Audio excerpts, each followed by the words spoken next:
Recently, Ten shocked everyone by retiring at only 23 years old, and it's actually pretty commonplace for esports pros to quote-unquote retire young, with players like Shroud stating that they also retired from Counter-Strike back in the day at 23 years old. So why exactly do esports pros hang up the mouse or controller so early in their life cycle? Well, there's a ton of really interesting reasons and some big misconceptions, so we're gonna break all of that down, but we're trying to grow to 1,000 subscribers, so do us a solid and press that subscribe button, and let's get into it.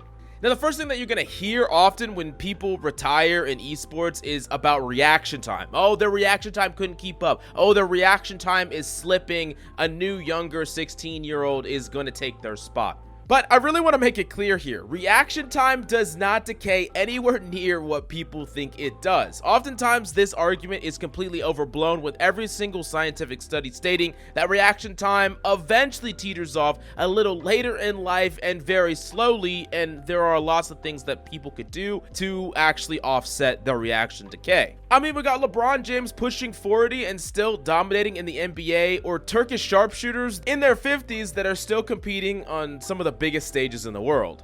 Now, there is a huge correlation, though, with being young and being successful in esports. There is a huge advantage of being young, and it really comes down to one core thing: constantly being able to game. Nothing to hold you back priority-wise when you're young. You get to honestly commit a whole part of you to gaming and just get to play and play and play, and you're constantly getting better, and you're in a pressure cooker of development in esports and gaming. But as you get older, you're going to have more things that are going to be huge priorities for you, and it's going to be taking time away from the constant grinding of games. But there is one problem about grinding while you're young that actually makes pros retire so young in the first place, and it's the double-edged sword, or the pressure to perform. Oftentimes, when a young person wants to become a pro player in esports, they feel like they're on a clock to prove themselves, to get somewhere. So they're grinding the game nonstop, they're trying to improve their scrimming, they're doing everything they can to try to make a name for themselves. But the older they get, the more that pressure stacks up, as they could potentially get kicked out or not be enabled or have to go get a job or have to go to college. Oftentimes, young players have a certain window to prove themselves, and if they can't do it within that time frame, the dream slowly slips away from their fingers. Now, this pressure oftentimes will lead to the burnout struggle, and it's important to understand that pro players are playing a crazy amount of gaming, especially when we talk about a game that is ever evolving, like a game like Valorant, where you have to constantly keep up with the meta and constantly keep up with your mechanics and understanding. I mean, we talk about 12 hours a day playing the game, 6 hours of VODing, and then on top of that, there's review, and most of the time, players are getting really little sleep, or they're just sleeping and playing, and oftentimes, the path to pro, or trying to get into tier 2 and tier 1, comes at the expense of your body and your mind. You're constantly burning that candle at both ends, really trying to brute force yourself through the finish line to a place where you can finally take a breath, only for the pro environment to just be the same kind of pressure, but sometimes even amplified, because yeah, you tried extremely hard, you gave your mind and body to finally become a pro, but now you have to give everything you have just to not get cut, to stay in the limelight, to not become washed up, to not be forgotten. It can create a pretty unhealthy relationship between players and their games, and I do think that an unhealthy grind can lead to resentment that will come back later on and prevent people from wanting to continue.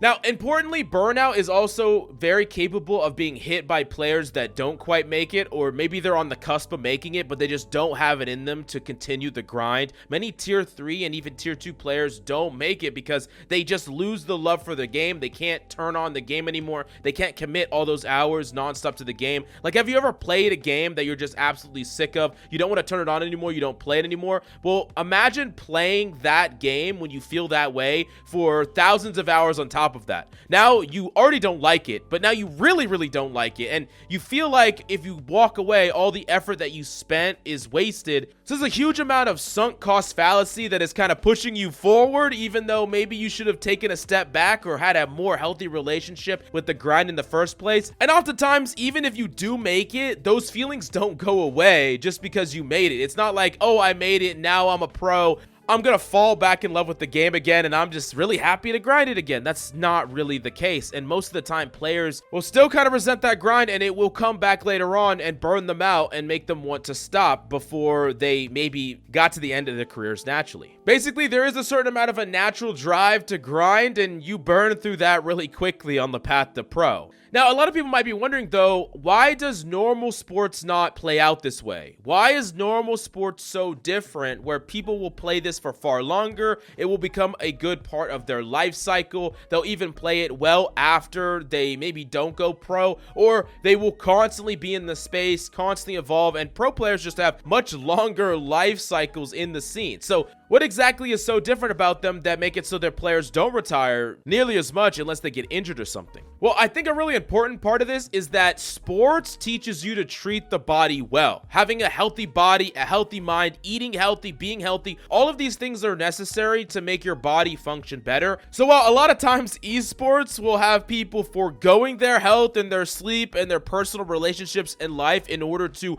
push themselves forward in skill, normal sports will have players treating their body and mind better and also developing in-person relationships and camaraderie that I think is important and different when it's in person versus just online. Basically, the balance aspect of normal sports is going to be built in better and you're going to treat your body better as a result. Doesn't mean that esports athletes cannot treat themselves better. They can, but it's just not standard practice. And if you ask any pro player that has made it in Valorant or any other game, they have definitely caffeined up, eaten ramen, and just not slept for like a very long time while they grinded a game. It's pretty common.